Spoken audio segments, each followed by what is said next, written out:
एक बात समझ में नहीं आती और जनता इसको समझना भी चाहती है कि आप कभी कहते हैं कि केंद्र का आदेश आएगा तो मैं उस पर फिर मैं लॉकडाउन की प्रक्रिया का पालन करूंगा।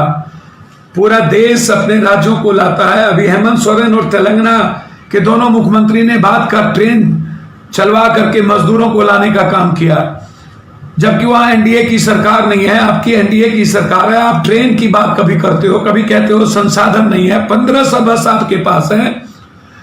आप 2 लाख सवा 2 लाख करोड़ रुपए का बजट, इस पर सबसे पहला अधिकार किसका है? आप हरियाली यात्रा क्यों चालू रखे हुए हो? 24,000 करोड़ रुपया लॉकडाउन में पूरी प्रकृति साफ हो गई, नदी पानी हवा साफ हो गया, क्या जरूरत है? उसको आप रोकिए। आपने 19 करोड़ रुपया आप खर्च करते हो मानव श्रृंखला पर, हेलीकॉप्टर लाने पर। आप रैली में 400 500 बस 300 बस एक आदमी लाता है, तो क्या ये लोग नहीं भेज सकते हैं बस अपने अपने लोकसभा में? मैं चाहता हूं कि सभी विधायक एमपी अपने अपने लोकसभा के मजदूर और बच्चों को लाने के लिए बस की व्यवस्था करें। हमारी हैसियत नहीं है, जो हैसियत है 30 बस मैंने कहा लगी हुई है। वहां के कलेक्टर ने कहा कि 200 से 250 बस की जरूरत है पहले ट्रिप में। सरकार के पास वो बस है, मेरी हैसियत तो 200 बस की नहीं है। कल मैं और कोशिश करूंगा 20 से 25 बस बिहार से राजस्थान भेजने की। मैं लगातार लगा हुआ। अब सिर्फ राजनीति नहीं करना, गिरगिट की तरह आप रंग बदलते हैं। 37 दिनों के बाद आपकी नींद खुली, जब आप बिहारियों को लात बात गाली सुनवा दिए, भूख से मरने पर मजबूर कर दिए। सबसे पहले हरियाणा और सूरत और गुजरात में बिहारियों को रपेटा गया, मारा गया। हम डगरा का बैगन बना दिए। और जब बिहारी, जब पूरे देश में लोगों को, मुख्यमंत्री को बोझ लगने लगा, तो बोझ को भेजने की 37 दिनों के बाद नींद खुली। जब होम मिनिस्टर ने निर्णय लिया तो आपकी तैयारी पहले से क्यों नहीं थी? आप तो कह रहे हैं कि 72 घंटे के बाद भी मैं नोडल अफसर बना रहा हूं, देख रहा हूं। ये क्यों? ये सामात का खेल। कभी खाद के लिए रामविलास जी का ट्वीट जाता है, रामविलास जी मुख्यमंत्री से बात नहीं कर पाते हैं।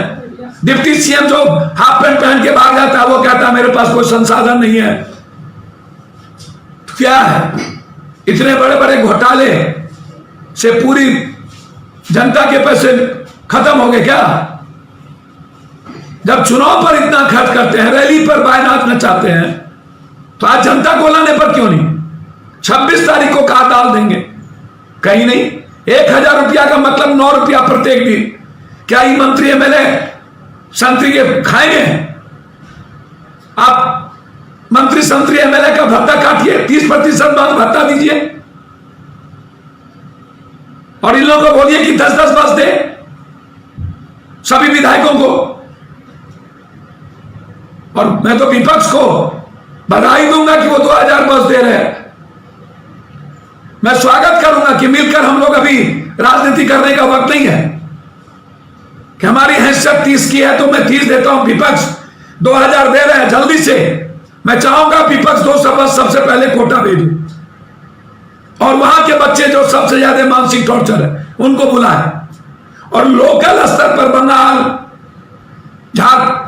दिल्ली में जो मजदूर फंसे सबसे पहले हम लोग उसको भेजें। और सुशील जी, केंद्र और बिहार दोनों आपका है, आग्रह मत करिए, ट्रेन चलवा लीजिए।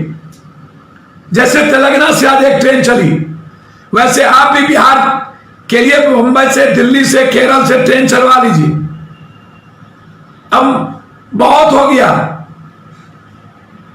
मौत से बदतर जिंदगी बिहार के मजदूर जी रहे हैं और बच्चे को टॉर्चर कर रहे हैं। बहाना मत करिए,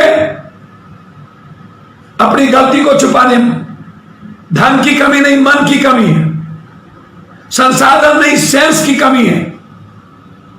और मुझे लगता है कि आप पूरी सरकार सेंसलेस हो चुके। आप 15 साल का रोना मत रोइए। 15 साल में आप क्या किए हैं वो बताइए। बाढ़ में भाग गए, चिमकी से मौत, कोरोना वायरस में लोगों ने देख लिया। लिया कि किस तरह आप करोड़ों लाखों मजदूरों को और बच्चों को टॉर्चर किए, मरने पर मजबूर किए, लाखों किलोमीटर पैदल गए। इसलिए मैं तैयार हूं, मेरी जो हैसियत है, लगातार 1.25 महीने से हर जिलों में खाना, लगभग लोगों को अकाउंट में पैसा, और आज मजदूर दिवस के जगह सभी जगह लोग कैसे जाए उसके लिए मदद करने की शुरुआत मैंने की है। मैं उम्मीद करता हूं सभी एमएलए एमपी अपने अपने क्षेत्र की जनता के लिए तैयार हो, अन्यथा रिजाइन कर दें।